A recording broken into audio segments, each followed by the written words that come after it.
بات یہ ہے کہ کوئی بھی راستہ نہیں ہے، کوئی بھی راستہ نہیں ہے۔ آپ پرانی ویڈیوز نکالیں ہماری 1 سال پرانی، 10 مہینے پرانی، 6 مہینے پرانی، دیکھیں ان میں سب کچھ بتایا ہے، کیا کیا بتایا ہے، بتایا نا، بہت کچھ بتایا ہے۔ وہ دیکھیں، شاید کسی سیکنڈ لاسٹ یا اس سے پہلے کسی محفل میں یہ بھی بتایا تھا کہ ہم دیکھ رہے ہیں، جو دیکھ رہے ہیں وہ بتا بھی دیتے ہیں کہ جس تیزی کے ساتھ عذاب، آفتیں، زلزلے، سیلاب، گلیشیئر، ابھی ایک اور مصیبت تیار ہے، بالکل ایک اور مصیبت 90 دن میں تیار ہے۔ عمران خان صاحب کے وزیر اعظم بننے کے بعد ایک اور معاملہ ہے، ایک اور سیلاب تیار ہے، ٹھیک ہے جی۔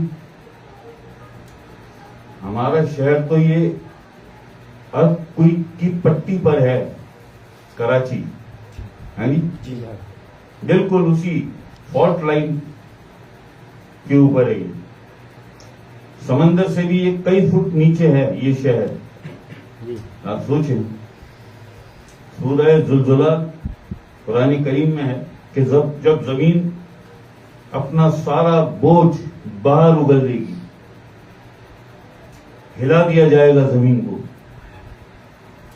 کراچی تو فالٹ لائن کے اوپر ہے جی، اللہ پاک کا کرم ہے، کرم ہے اللہ پاک کا۔ یہ کراچی کا تھا، یہ جو اسلام آباد پہنچا ہے یہ کراچی کا تھا۔ بھائی جب ترکی میں آیا تھا تو بتایا گیا نا، جو ایکسپرٹس ہیں انہوں نے بتایا نا،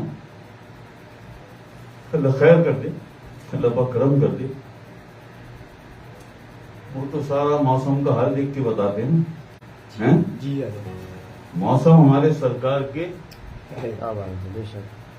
تحت چلتے ہیں۔ اب جو معاملات ہیں امام زمانہ کے معاملات، ہاں جی، اللہ پاک خیر کر دے گا، کرم کر دے گا یار، سب کے لیے ہماری تو بہت دعائیں، اللہ پاک سب کو اپنی حفاظت میں، اپنی امان میں رکھے، سارے انسانوں کو، کس رنگ سے، کس نسل سے، کس مذہب سے، کس مسلک سے، کس دین دھرم، کوئی نہیں یار، کوئی نہیں، بات اب انسانیت کی ہے، ہاں جی۔